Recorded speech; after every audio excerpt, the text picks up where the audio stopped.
अस्सलाम वालेकुम स्टूडेंट्स। जैसा कि आप जानते हैं मेरा नाम है खालिद महमूद और हम केमिस्ट्री की कारवान में जो सफ़र कर रहे हैं उसमें हमारा जो आज का टॉपिक है chemistry first year FSc part 1 का वो है आयन और हम साथ में डिस्कस कर लेंगे मॉलिक्यूलर आयन। तो आज का जो हमारा टॉपिक है इंटरेस्टिंग सा टॉपिक केमिस्ट्री फर्स्ट ईयर यानी कि एफएससी पार्ट 1 जो है वो हमारा है आयन। तो टॉपिक का नाम लिखते हैं बेटा, हम शुरू करते हैं, बिस्मिल्लाह पढ़ते हैं आयन के ऊपर। आज के आयन हमें क्या बताता है इसके बारे में हम डिस्कस करते हैं। तो बेटा आयन क्या होता है, सिंपल वर्ड में हम कहें तो अगर कोई एटम है, हमने कहा था कि एटम क्या होता है, न्यूट्रल होता है। वह क्यों न्यूट्रल होता है? क्योंकि उसमें प्रोटॉन और इलेक्ट्रॉन की तादाद क्या होती है, बराबर होती है। जमा माइनस कैंसिल जवाब आएगा 0, तो एटम मजमूई तौर पर क्या हो जाएगा, न्यूट्रल हो जाएगा। ये तो हमने बेटा पढ़ रखा है। तो अगर आयन कैसे होगा, मिसाल के तौर पर मैंने कहा कि इलेक्ट्रॉन और प्रोटॉन की तादाद बराबर हो तो हमारे पास एटम क्या हो जाता है, न्यूट्रल है। एटम न्यूट्रल क्योंकि इनमें बराबर होते हैं। मैं कैसे करता हूं कि एक इलेक्ट्रॉन को निकाल लेता हूं या मैं एक इलेक्ट्रॉन ऐड कर देता हूं, तो फिर इलेक्ट्रॉन और प्रोटॉन की तादाद बराबर नहीं रहेगी। जब वो बराबर नहीं रहेगी तो हमारे पास क्या हो जाएगा, चार्ज। हम चार्ज को देखेंगे वो आयन बन जाएगा। अभी देखते हैं, कुछ समझाने की हम आपको कोशिश करते हैं। मिसाल के तौर पर एक एटम है, लाइक अब सोडियम को मान लें, मैं सोडियम की मिसाल देता हूं। यहाँ पे उसके 11 है atomic number. Number of proton is called atomic number. Number of proton is called atomic number. अब बेटा गौर करें तो इसमें हमारे पास 11 ही क्या है, प्रोटॉन है, और साथ में हमारे पास 11 ही क्या है, इलेक्ट्रॉन है। ठीक हो गया, 11 प्रोटॉन है, 11 ही क्या है, इलेक्ट्रॉन। अब देखिए बेटा यहाँ पर ये जमा माइनस क्या हो जाएंगे, कैंसिल, तो जवाब हमारे पास क्या आएगा, 0। तो मजमूई तौर पर जो सोडियम का एटम है ये क्या होता है, न्यूट्रल होता है, इसके ऊपर कोई चार्ज नहीं होता। अब मैं ऐसे करता हूँ कि इसमें 11 ही प्रोटॉन रहने देता हूँ और इसमें से एक इलेक्ट्रॉन को निकाल लेता हूँ। जब मैं एक इलेक्ट्रॉन निकालूंगा तो आप देखें ये है पॉजिटिव का, ये है माइनस, यानी कि इलेक्ट्रॉन के ऊपर मैं आपको समझाने की कोशिश कर रहा हूँ कि इलेक्ट्रॉन के ऊपर माइनस का चार्ज है तो मैंने माइनस लिख दिया, इसके ऊपर पॉजिटिव चार्ज है तो मैंने यहाँ पे पॉजिटिव लिख दिया। अब गौर करें, यहाँ पर 11 है पॉजिटिव, माइनस 10 है नेगेटिव। 10 11 में से 10 किए तो आंसर क्या आएगा हमारे पास, पॉजिटिव 1। तो इसका मतलब है कि इसके ऊपर जो चार्ज आएगा अब जो सोडियम के ऊपर वो हो जाएगा पॉजिटिव 1। क्या हो जाएगा, पॉजिटिव 1। तो ये क्या बन जाएगा, आयन बन जाएगा। तो हम अब इसकी डेफिनेशन देखते हैं कि हमारे पास इसकी डेफिनेशन क्या आती है, हम इसको डिस्कस करते हैं। डेफिनेशन बेटा हम देखते हैं, यहाँ पर इसकी हम लिखेंगे, यहाँ पर any species either carrying a positive any species either carrying positive or negative charge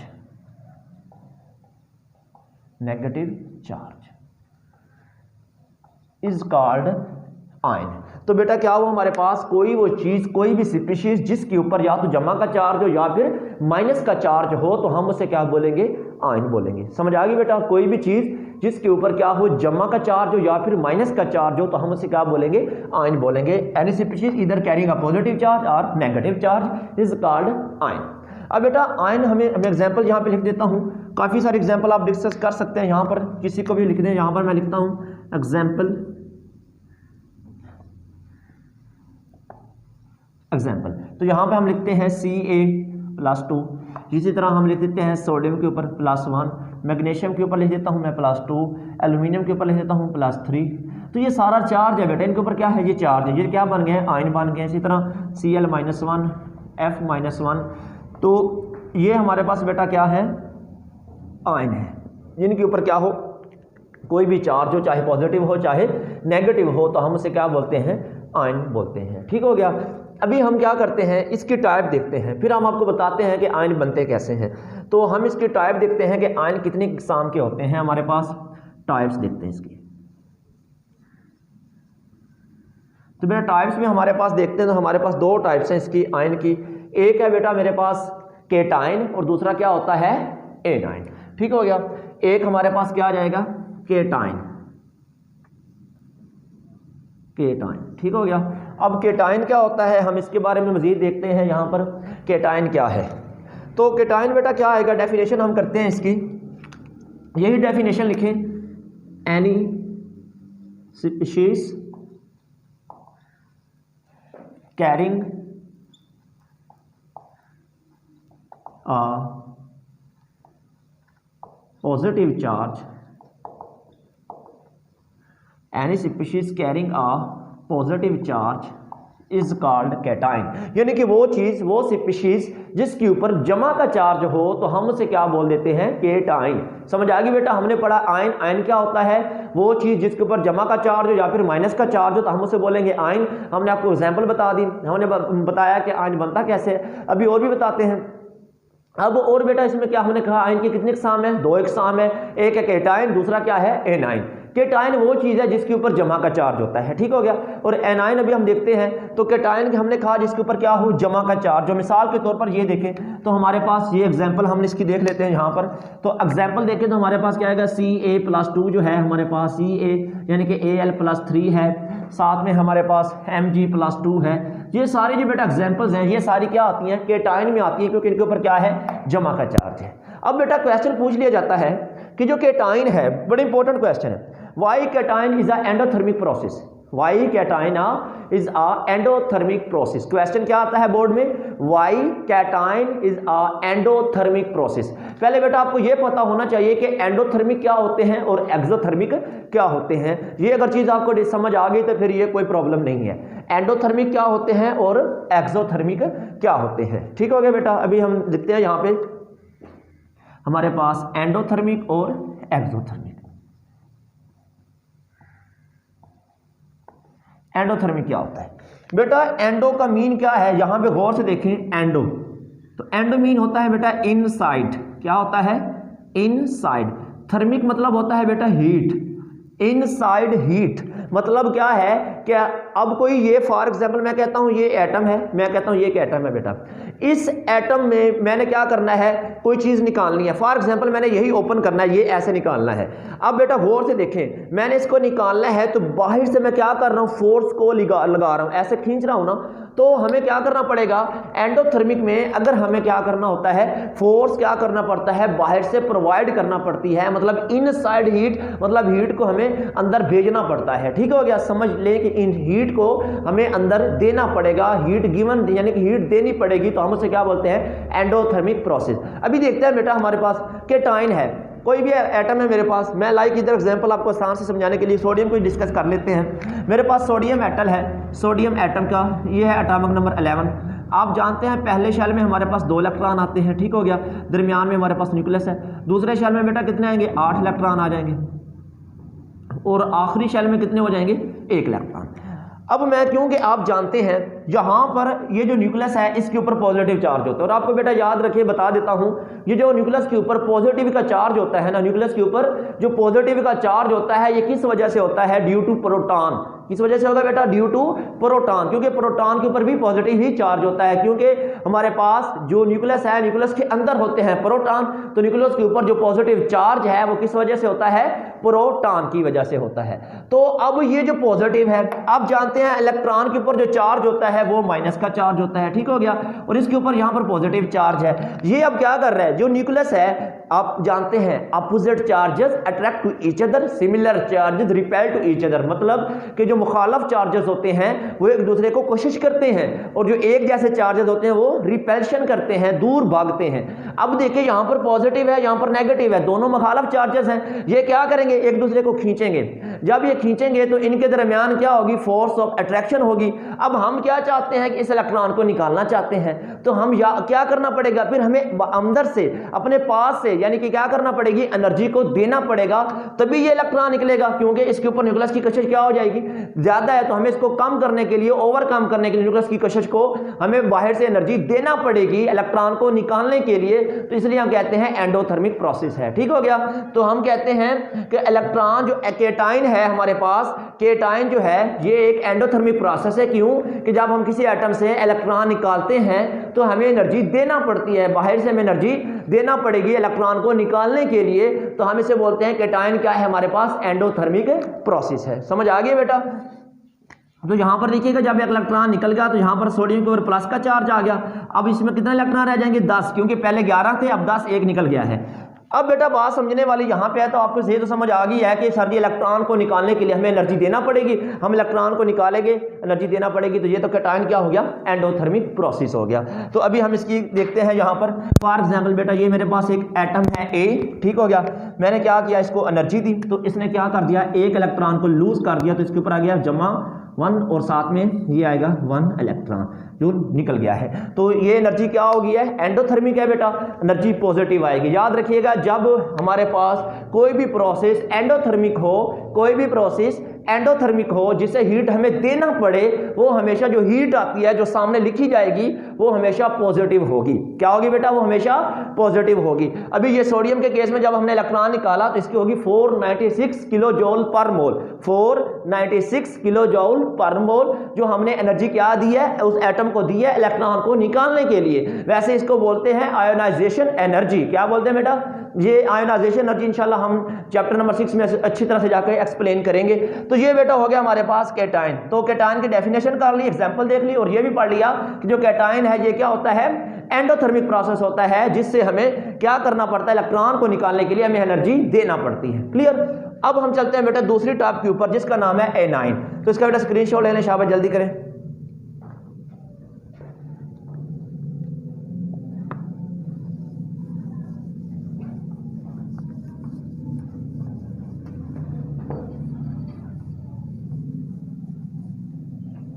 अब बेटा चलते हैं दूसरी टाइप है हमारे पास जिसका नाम है एनाइन।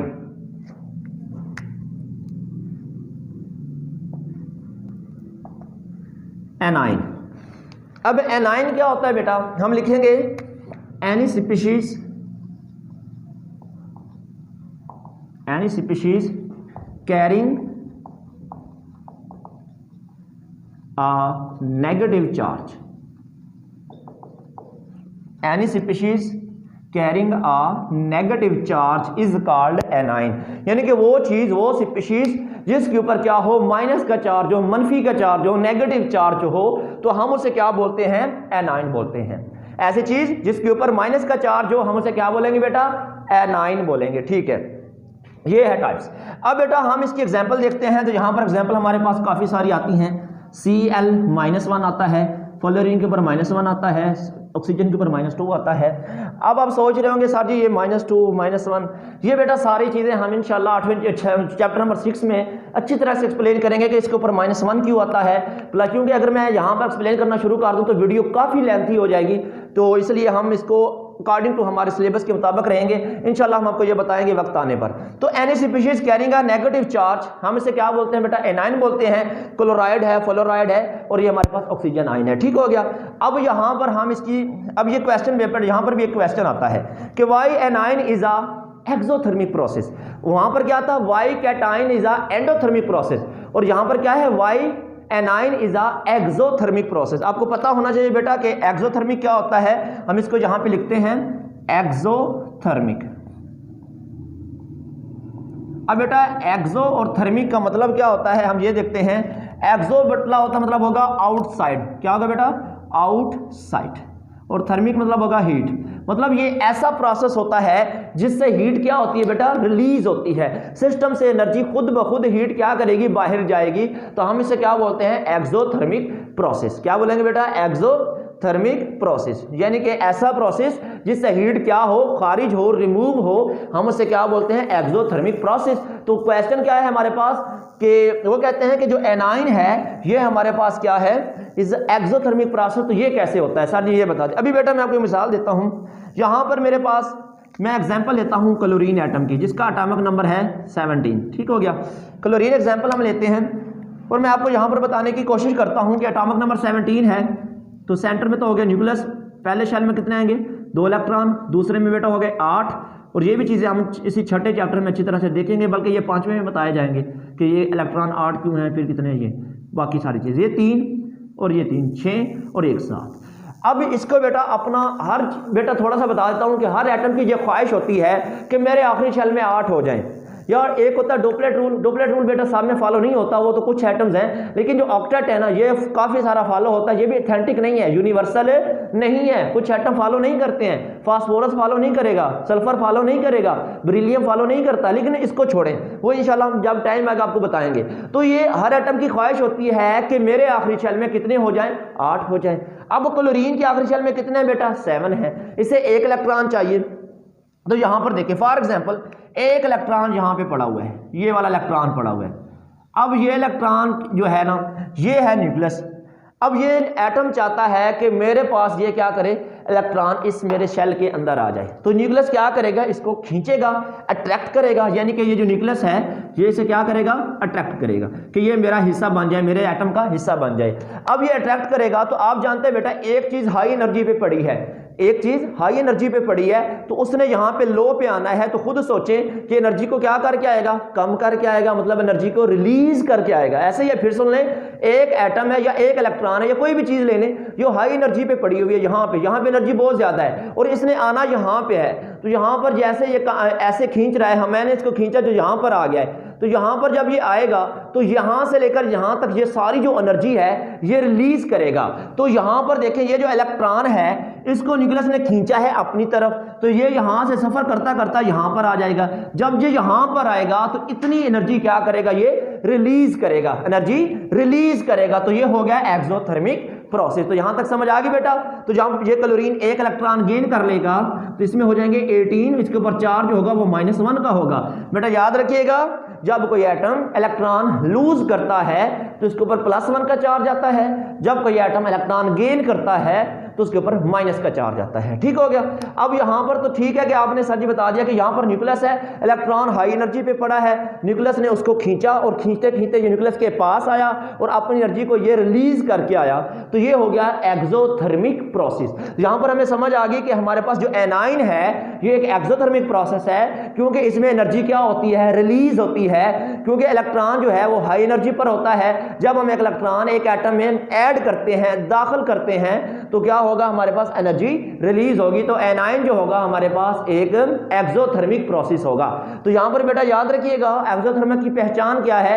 एक्सोथर्मिक की बेटा ये पहचान है कि इसके ऊपर जो चार्ज, जो हीट होगी, जो रिलीज होगी, जो हम लिखेंगे वो माइनस में होगी। ठीक हो गया।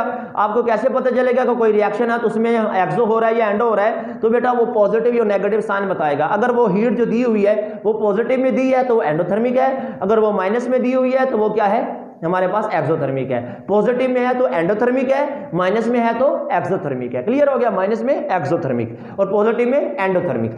तो ये बेटा हमने क्वेश्चन पढ़ा कि कैटायन जो है वो एंडोथर्मिक प्रोसेस है, क्योंकि हमें इलेक्ट्रॉन दाखिल करवाने के लिए बाहर से हीट को क्या करना पड़ता है, हम इलेक्ट्रॉन निकालने के लिए हमें एनर्जी देना पड़ती है।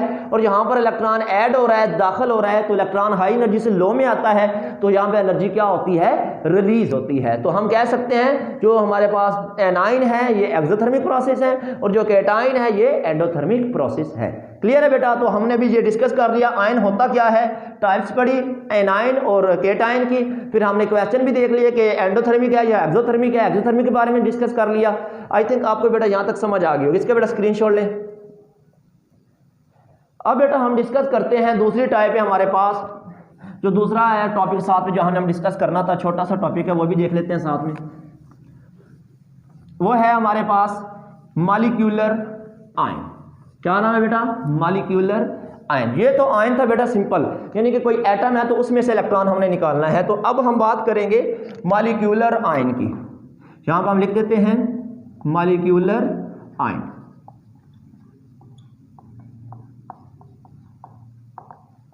मॉलिक्यूलर आयन, लो बेटा यहां तक तो सेम वही डेफिनेशन है, सेम वही टाइप्स है। यहां पर याद रखिएगा कि हम क्या करेंगे, when molecule lose or gain electron is called molecular ion. when a molecule lose or gain electron is called molecular ion. क्या कहेंगे बेटा इसको, molecular ion। जब कोई बेटा मॉलिक्यूल है वो इलेक्ट्रॉन लूज करेगा या गेन करेगा या देगा या लेगा, तो हम उसे क्या बोलेंगे, मॉलिक्यूलर आयन। अभी हमारे पास जो एग्जांपल्स हैं वो हमारे पास क्या हो सकती हैं बेटा, CH4 पॉजिटिव हो सकता है। इसी तरह बेटा हमारे पास SO4 के ऊपर -2 है, PO4 के ऊपर हमारे पास क्या होता है, -3 होता है। तो ये बेटा हमारे पास क्या है, मॉलिक्यूलर आयन होते हैं। अब ये क्यों आता है, पॉजिटिव कैसे आया, -2 कैसे आया, वो भी ये बेटा अभी हम थोड़ा सा आपको बताते हैं, लेकिन इसका एक बड़ा मतलब हमारे पास एक लेक्चर बनेगा जो 1 घंटे का होगा, जैसे कि अब ये सब कुछ समझाया जाएगा कि ये -2 कैसे आता है, -3 कैसे आता है, ये +1 कैसे आता है। क्योंकि आयन, एटम का आयन बनाना आसान है बेटा, वो तो आपको पता चल जाएगा कि एक एटम है, इसने इलेक्ट्रॉन इतने दिए होंगे या इतने लिए होंगे, तो आसान बात है। लेकिन एक मॉलिक्यूल में आयन की पहचान करना ये थोड़ा सा टफ काम हो जाता है, लेकिन हम इंशाल्लाह वो भी आपको आसान तरीके से समझाएंगे, एक आसान सी ट्रिक के साथ, आसान के फार्मूले के साथ, आसान सा फार्मूला होगा, ठीक हो गया। तो अब देखिए यहाँ पर अभी थोड़ा सा आपको बता देते हैं बेटा, जो सल्फर है ना, इसके आखिरी शल में वैसे 2 होते हैं, मतलब 6 होते हैं, 2 चाहिए होते हैं, 2 जरूरत होते हैं, लेकिन ये मैंने बताया है कि ये सल्फर बॉन्ड का बेटा बॉन्ड 6 बॉन्ड ही बना लेते हैं, क्योंकि आखिरी शल में कितने हैं, 6 इलेक्ट्रॉन है, तो ये कितने बॉन्ड बना सकता है, 6 बॉन्ड ही बना सकता है। तो हम अब देखिए ऑक्सीजन कितनी है, 1 2 3 4, 1 2 3 4, ये ऑक्सीजन होगी 7। अब सल्फर कितने बॉन्ड बनाता है, हमने कहा सल्फर 6 बॉन्ड बनाता है, यहाँ पर 1 हो गया, यहाँ पर हो गया। अब बेटा जो ऑक्सीजन होती है ना, ऑक्सीजन अगर 2 बॉन्ड बनाए, डबल बॉन्ड बनाए, तो वो न्यूट्रल होती है, उसके ऊपर कोई चार्ज नहीं होता, यानी कि यहाँ पर भी डबल बॉन्ड है, यहाँ पर भी डबल बॉन्ड है, तो ये न्यूट्रल है, इसके ऊपर कोई चार्ज नहीं आएगा। लेकिन जब ऑक्सीजन 1 बॉन्ड बनाए, सिंगल बॉन्ड बनाए, तो उसके ऊपर माइनस का चार्ज आएगा।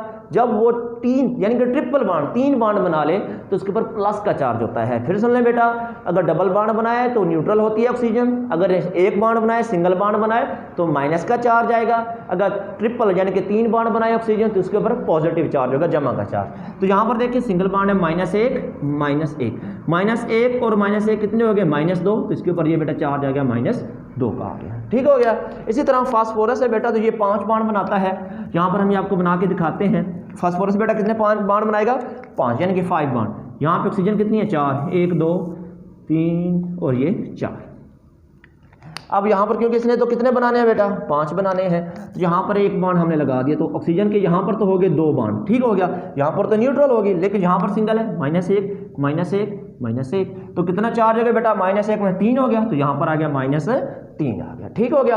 तो ये बेटा इस तरह बनाया जाता है, इंशाल्लाह ये भी हम आपको दिखाएंगे कैसे होता है, ये पॉजिटिव कैसे आता है। ये बेटा एक, क्योंकि पॉजिटिव जो चार्ज होता है ना, ये सेंट्रल एटम की वजह से होता है, और जो माइनस का चार्ज होता है ये लीजेंड यानी कि जो साथ में जुड़े हुए एटम, उनकी वजह से होता है। तो इंशाल्लाह वो भी हम जब टाइम आएगा तो आपको अच्छी तरह से एक्सप्लेन करेंगे।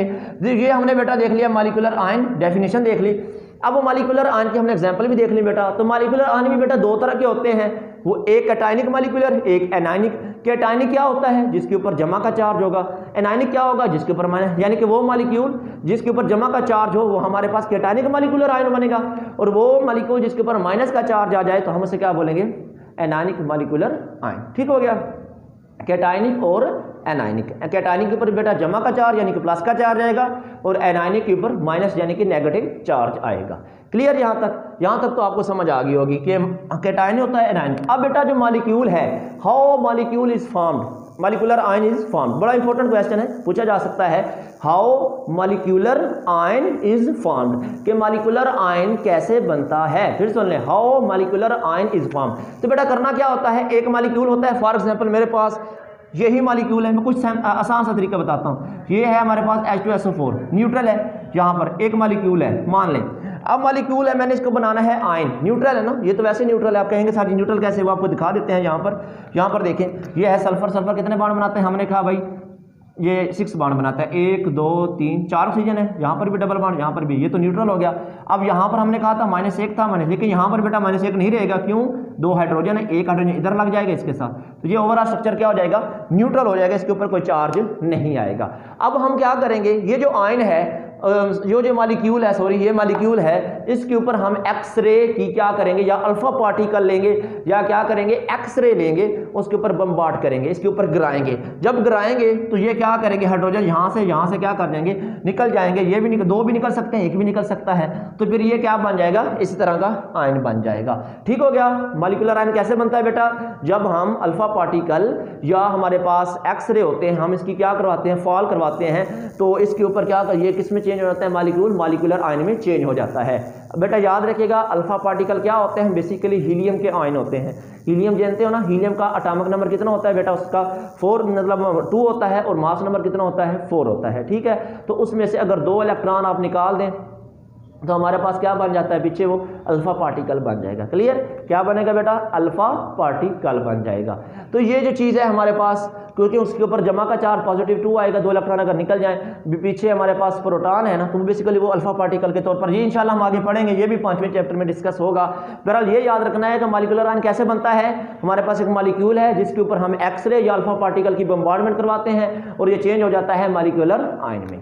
और बेटा आप याद रखिएगा आखिरी लफ्ज़, आखिरी पॉइंट, कि 2 तरह के मॉलिक्यूलर हमने पढ़े हैं, एक कैटायनिक है, दूसरा क्या है, एनायनिक है। अगर कोई पूछे ज्यादा कौन पाया जाता है तो बेटा याद रखिएगा कैटायनिक ज्यादा पाए जाते हैं और एनायनिक कम मिकदार में पाए जाते हैं। फिर सुन लें, जो कैटायनिक हैं वो ज्यादा मिकदार में पाए जाते हैं और एनायनिक कम मिकदार में पाए जाते हैं। लोग यहाँ तक बेटा आपको समझ आ गई होगी।